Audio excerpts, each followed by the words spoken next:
Hello, everyone, and thank you guys for tuning in. I am Tracy Reddy, and I am an emotional wellness strategist and dating consultant. And by doing that, what I do is help single women heal from relationship trauma to reach their relationship goals.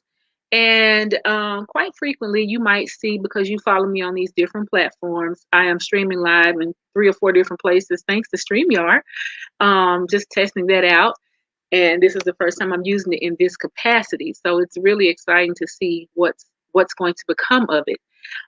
So anyway, no matter where you're following or you are watching from, you can leave a comment there and I will see it, I'll get it, and I will be responding to it as I can. So this is so exciting. All right. So I'm going live right now to talk about, as y'all see in the title, church girls and Boaz. hmm Probably the most popular Bible story, Bible love story that there is. We've heard, I know since I was a little girl, I've heard preachers and everybody giving their thoughts and their opinions and their, hey, be waiting for your Boaz. You need to be working in that field just like Ruth, so that this great, wonderful man will come along and find you. And of course, nowadays there is a lot of information out here and a lot more. We're a little bit more studied on the topic of Ruth and Boaz. And one of the things that I wanted to just discover, I wanted to know what was the big driving point? What was the big driving force that has so many single women so, I said obsessed, but I say that in jest, but so adamantly desiring their Boaz, a Boaz, okay? And so I'm just like, all right, what is it? So what did I do? I posed the question and I shared it in some different groups that I'm in. And one group got really interactive on the responses to the question. And I kind of gathered some things from their responses, and that's just what I want to share here. So I'll just tell you what some of the things they said were. I posed the question. I said, what's everyone's obsession with Boaz? No, seriously, if you're waiting for your Boaz, what about that story appeals to you most? And lo and behold, child, I got some of everything on here, okay? Um, some people had some differing opinions, but I'll tell you about the ones who actually do want the Boaz story. They said it was appealing to them because Ruth didn't throw herself at Boaz. He saw her and he made provisions for her. If you could read the story in the book of Ruth in the Bible at your leisure.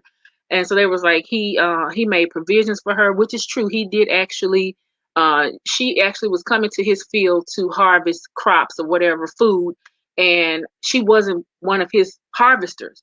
And so she was there kind of illegally, but he had heard good things about her and how she had stood by her mother-in-law after after the sons had passed away. Her husband, Ruth's husband, and Naomi's other son, they had passed away. And so she, being her daughter-in-law, stuck by her side. And so he had heard about her, and when he figured out that's who she was, he was really kind to her. So it's true that he did make provision for her.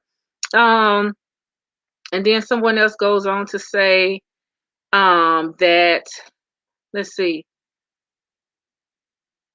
they're encouraged because it's the second chance at love. True, Ruth was a widower, a very young widower at that. And so Boaz being there for her gave her a second chance at love.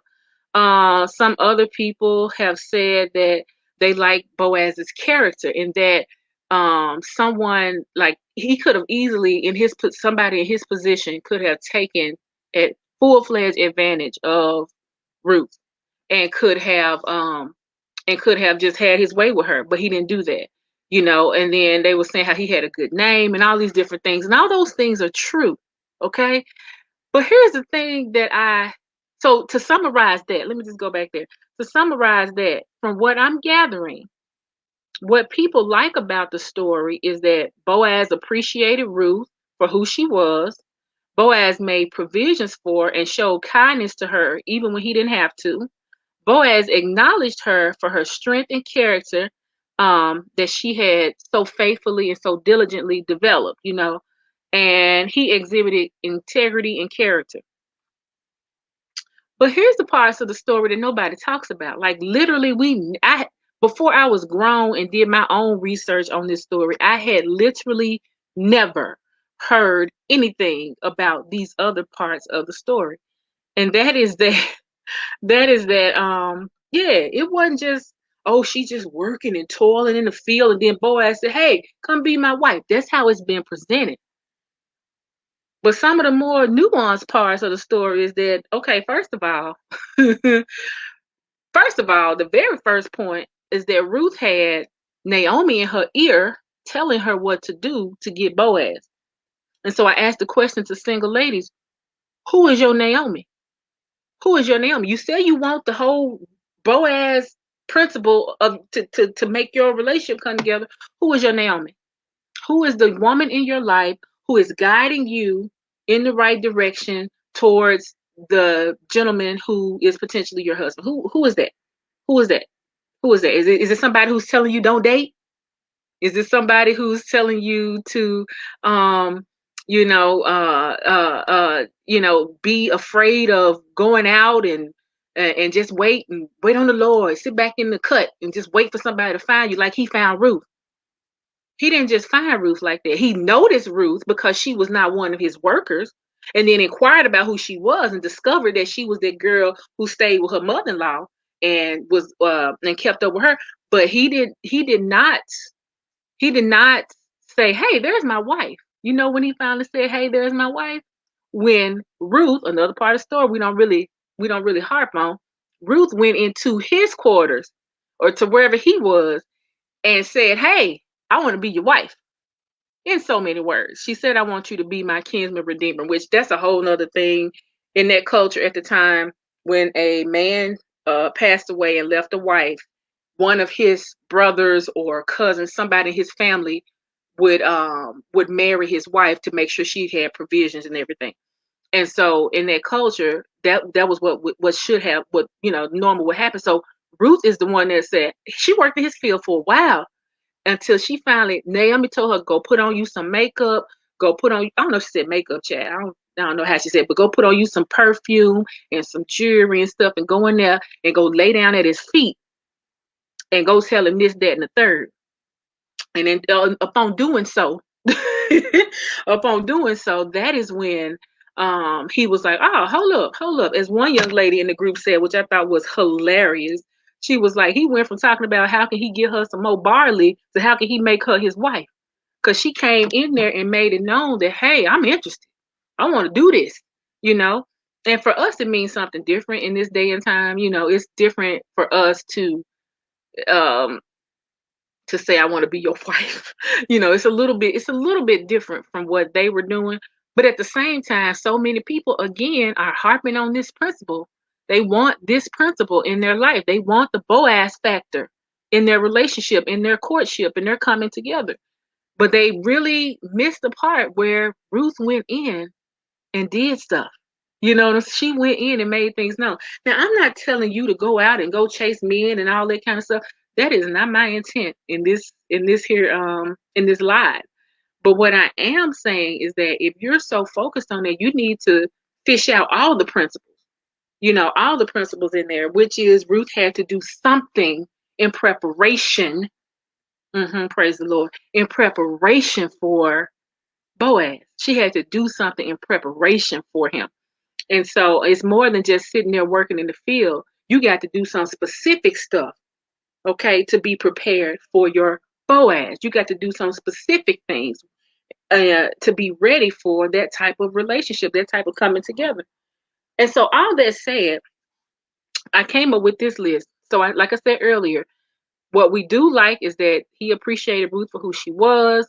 He made provisions for her when he didn't have to, before he was ever looking at her to be a wife. He acknowledged her for her strength and character that she had developed and the reputation she had, and he exhibited integrity and character. But that's the stuff we do like. That's the stuff the women who want the Boaz, that's what they're thinking about because they said it. That is exactly what they're they're dialing into. That's what they want. But on the other hand, what the stuff they not so excited about, the things that they're not so excited about is that Ruth expressed marital interest first. They're not excited about Boaz didn't pursue marriage with her until after she brought it to his attention. They're not women who want the Boaz factor, the Boaz principle in their relationship. They did not take into consideration, or they're not excited about Ruth having a mentor guiding her in all of her interactions with Boaz that led up to her becoming his wife. And we are not excited about Ruth putting herself out there. So we got parts of the story that we really like, and most of them are the parts what Boaz was doing. But there are the other parts of the story we're not that excited about. We don't like the parts Ruth did her stuff. We don't really like that part. We like, no, we don't want to hear that. No. Y'all do know it's a way to date and not be hurt. Hmm. It's a way to date and not be disappointed and giving up your body and doing all that stuff. It's a way to date and navigate the dating scene, have a wonderful time, and then be able to be noticed by the right man. But it ain't gonna happen with you just sitting there, in your house. As one of these memes that got posted says, waiting on somebody to break into your house and waiting on somebody to break into your house and rescue you from singleness. Okay. It's not going to happen that way. So, or it can, and then you probably have to call the police before y'all can ever get to know each other. But all that said, I just want to point out the fact that in carefully considering this Boaz and Ruth story, you have to take all the pieces from that. And part of that is that Boaz, yes, he was a man of character. He was making provisions. He was doing things to let her know that she would be secure in his care.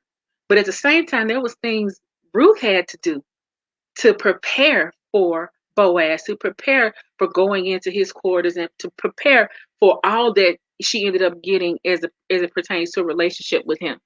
And that's the part that we don't like that much. We don't really like that part that much. So I don't know who's tuning in. Anybody got any questions, any thoughts, any comments? Let me check here on the comment side and see if anybody said anything. I would love to hear y'all's feedback because I was just kind of tickled when I stopped to look through the comments and kind of gather and what all everybody was saying. They love the things that Boaz did. They got so excited about the Ruth part. That is against so many things that we feel are right, wrong, other, and it's for the majority of people, it's just fear. Yes, ladies, I can understand why it would be completely intimidating and it takes us out of our comfort zone to say, I'm going to do what Ruth did. I'm going to do what Ruth did. One, we don't want nobody telling us what to do. We want to kind of stay. One of the things Naomi did in helping Ruth was to get her out from among all the other harvesters. It was Ruth. Ruth was out there in the field with tons of other harvesters harvesting the wheat or whatever she was doing. She was out there doing it with a bunch of people. But Ruth told her how to make. No, I'm sorry. Naomi told her how to make herself visible and rise above all the other people. We modern day women, we don't want to do that much. Now let me qualify that. I'm not saying like these folks who do an extra to get all this extra attention. I'm talking about nice women of good character and everything. Yes, you too can get yourself out there to be seen. It don't mean you're getting out of the Lord's will. Now, if there's a season where the Lord got you somewhere healing and being quiet, okay, you go heal and be quiet, okay? But if there is a season that you are supposed to be out there, don't fight against it. Don't call it the devil. Don't say that you are, that must not be right. It's your season to do that. Is it out of your comfort zone? Absolutely. But it's your season to do that. That's what Yahoo saying about this Boaz thing. That's what Ruth did. She got out of her comfort zone. And it started with her, Naomi telling her, hey, go over here in this field and harvest. And then progressively got to the point where her going up to Boaz and saying, hey, I want to be your wife. And he like, oh shoot, okay then. And then one young lady pointed out how she had to get herself all dolled up with the the perfume and stuff, and she was saying how there's a way to show up appearance wise. We want to think or we want to hope that men just like us for our character and all this internal stuff, and I think they do. But he was saying this young lady in the group was making the point that even the most godly of men, even the men of the highest caliber of integrity and character, they still want you to look or present yourself a certain way. And listen, y'all can at me or leave me alone because I ain't talking about all this old feminist, all that stuff, and we shouldn't have to.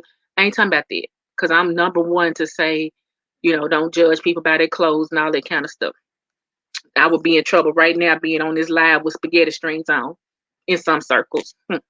But so I'm not talking about that. I'm talking about the fact that we can't be so narrow in our thinking to say, listen, I have developed my character. I am spiritually moral. I am this. I am that. He should like me. There's more to it. There's a more broader picture to be seen. So, at any rate, all I'm saying is, listen, if that's what you're going after Boaz, you need to look at all the pieces of that story, not just the piece where Boaz did all these wonderful things.